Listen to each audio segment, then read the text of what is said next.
Okay, everybody, this is today's tech tip, and this is going to be on an aspect or an option in Google Files like Docs, Slides, Sheets that many people see and some know how to use, but some don't know how to use. And I just want to bring to light the benefits of it so that everybody knows how to use it. What I'm going to be talking about today is version histories. They are beneficial for a multitude of reasons. Um, First, let me show you where it's located for those that may not know. I'm just going to go into a file that I've edited plenty of times. This is a daily U.S. history slide that I may show up, or I may put up on the screen just for a rundown of what we're going to do in a day. If I go to File, I want to come down to Version History. Okay, it's right here under File. And first off, let me explain for those that may not know exactly what this option is. It basically is a timeline, chronological timeline. If you go to version history of every save that Google has made on this file. So, I mean, I can go the whole way back to when it was created, and basically go from day to any time that I accessed it, anytime that I did anything to it. It's all in here.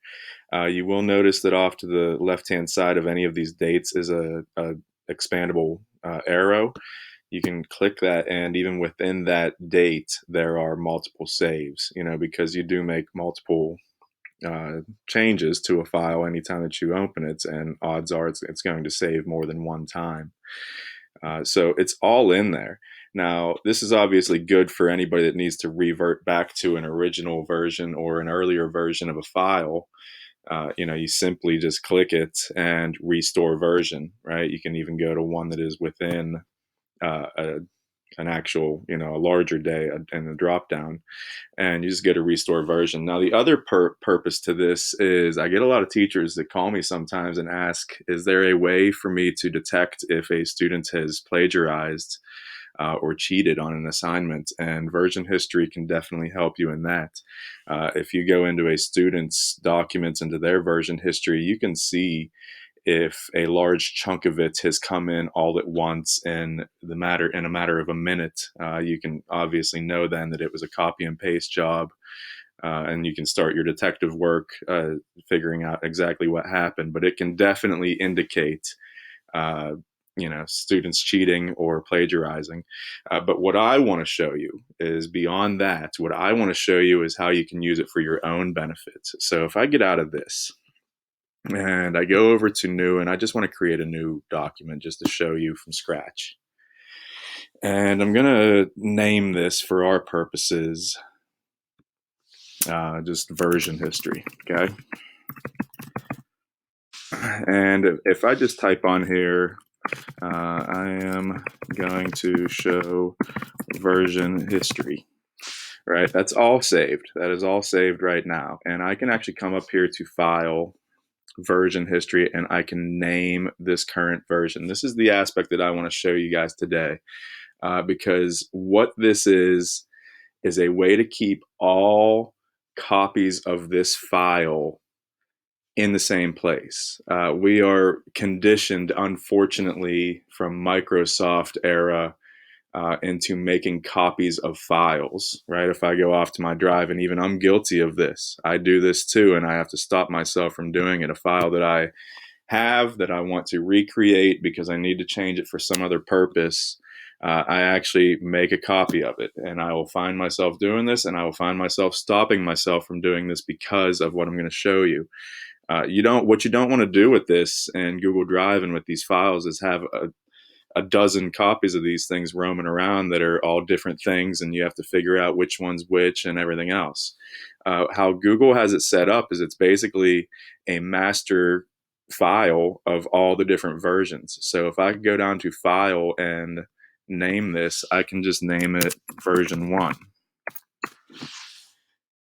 So this is my version. This is my original version. If I come down 2 more lines and I say, this is the second version,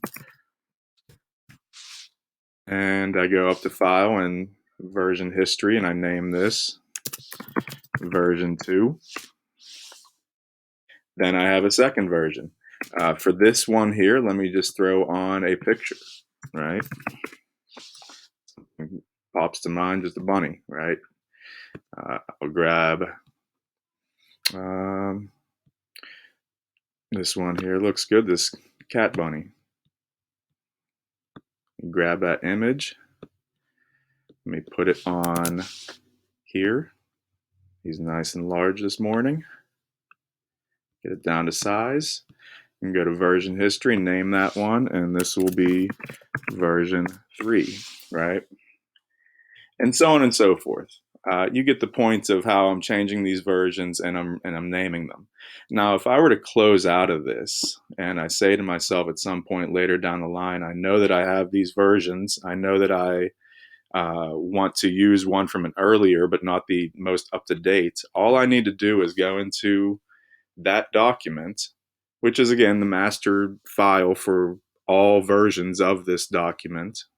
Go up to File, go to version history, and I want to just see the version history. And what you'll notice this time is instead of these being named all the different dates, it's actually what I named them, version 1, 2, and 3.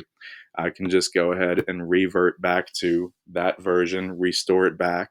Or I can even, if what I really want to do is make a copy of it, it's right here with the more actions and the 3 dots. Make a copy, name it, send it off to my drive. And I basically did just right click, make a copy right within this version itself. I just took it from here onto its own file. You might need to do that for other purposes, but by and large, this is a very useful function just to keep everything in the same place. And really, really, the purpose of this is so you're not scrambling trying to figure out where something is that you've made 3 or 4 copies of. It could be a schedule, it could be a test, it could be an assignment, a web quest, whatever it is. We all have those things that we change from year to year, from the last time that we used it to the next time that we use it. And if you make these version histories, then you can just kind of go back and forth between them. You can revert back, you can restore the earlier one, you can go up to the current one, and it's really easy. And no longer do you have to search out 6, 7 different files that are all kind of named the same thing, or maybe name the same thing with a 1, 2, 3, 4, 5, 6 at the end, and try to figure out which one is which, right? So Google makes it very easy to do that using these version histories. So again, first it's a way for you to revert back to earlier versions of a file that you've been working on. Secondly, it's a way to try to stave off plagiarism or cheating for students. You can obviously look at their work and their version histories. And thirdly, it's a way for you to continually adapt, change, manipulate a file, but keep it all in the same place just by naming them the different version names. So I hope it helps. This is one of those ones that, because you might have been using Google for a good bit of time that maybe you haven't before, you might want to start thinking about using it into the future, because it'll just keep it organized and keep your life a little bit easier. So let me know if you have any questions on it. I'm always glad to help, and you guys have a good day.